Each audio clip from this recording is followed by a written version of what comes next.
ka din ba sa mga mahiling mag-upload ng video dito sa YouTube pero wala kang nakukuhang resulta? So in this video, ipapakita ko sa inyo yung mga dapat yung malaman kung paano gumawa ng effective na YouTube video at paano ko na-monetize itong YouTube channel na ito sa loob lamang ng 3 linggo. Gamit lamang ang isang video. So without further ado, let's go! Okay, una ang gagawin natin is thumbnail. Ito yung pinaka-importante talaga sa lahat ng YouTube video natin. Kasi kung pangit yung thumbnail mo, walang magkiklik. Kung walang magkiklik, walang manonood ng content mo. So ang tanong, paano nga ba gumawa ng effective na thumbnail? Huwag natin kalimutan yung rule na tinatawag na the rule of third. Dapat at least 3 object lang ang makikita natin sa thumbnail mo. So kung nakikita nyo dito, yung object natin una is yung bahay, sunod yung text, sunod yung tao. So at least 3 kasi mas malinis siya tingnan at mas interactive. Iwasan natin gumawa ng thumbnail na sobrang daming text. Dapat simplihan mo lang yung thumbnail mo. Ngayon ang gagawin mo is gagawa ka naman ng pinakamagandang title na swak dun sa thumbnail na ginawa mo. So ako ang ginagawa ko, pumupunta ako dito sa thumbsup.tv at dito ko naman nilalagay yung thumbnail ko para makagawa ko ng idea ng magandang title. So ang gagawin mo lang, dito mo itetest kung yung title mo ba ay dapat naka-caps lock,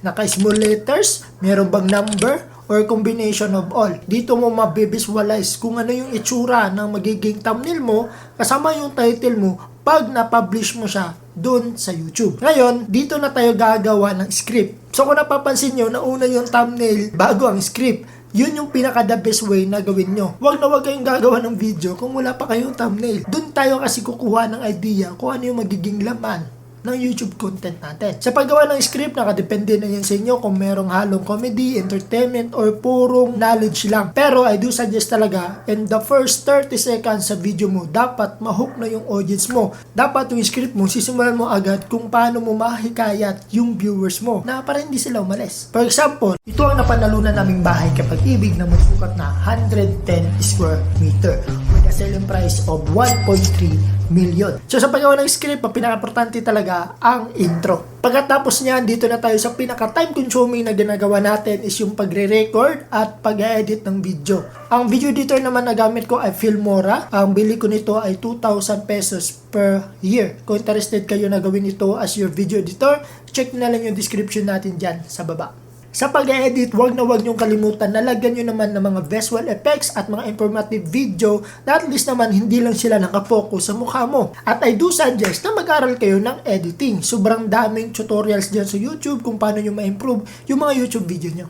Pag nakaset up na lahat, syempre i-upload na natin yung video natin sa YouTube. Sa description naman, kahit anong description nilagay nyo dyan, pero I do suggest na maglagay kayo ng affiliate link. Ito naman yung isa sa mga way kung paano tayo kumita sa mga video natin. And then, sa baba, sa settings, huwag nyo kalimutan na yung video location, gawin yung Philippines, at yung video language, gawin nyo namang Pilipino.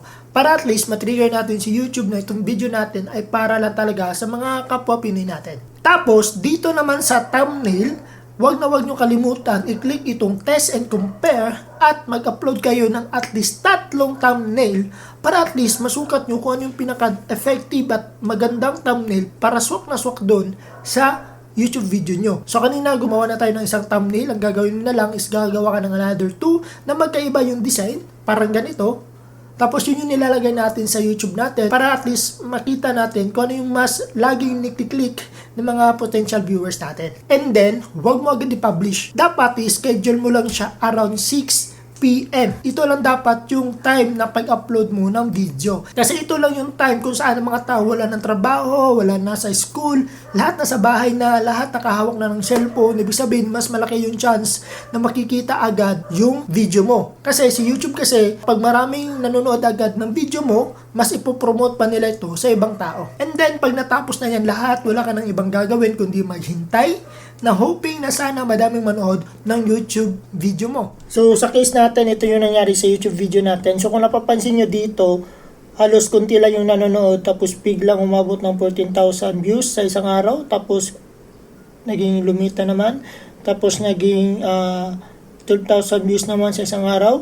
So, ngayon, meron na tong 500,000 views, na merong 3,000 subscribers at kumita ito ng 16,000. So kung ikukumpara natin to dito sa views natin, sobrang liit lang ito. Pero yung kinikita kasi ng isang video nakadepende kung anong topic na binablog mo. So napapansin din nyo dito sa gilid, mostly ng mga views natin nakukuha natin sa YouTube, search at browse features. Ibig sabihin, madaming nagkiklik ng thumbnail natin every time nakikita nila yung video natin. So, as of now, meron lang tayong 400 views. So, medyo bumabagal na siya ngayon. Pero, I'm very thankful for this video kasi nga, ito yung dahilan kung bakit na-monetize yung YouTube channel natin. So, yun. Ang kailangan lang talaga natin gawin ay mag-upload ng mga upload na mas madami pang video. And time to time, dapat mag-improve din tayo. And I'm very sure na hindi abot ng isang buwan, pwede na natin pagkakitaan si YouTube. So, hindi ko alam kung ano magiging future ko dito sa YouTube na to, pero I'm very sure na mas madami pang i-upload ko na mas makakatulong sa inyo. So, kung gusto mong sumabay sa journey ko, huwag mo kalimutan mag-subscribe and see you for the next video.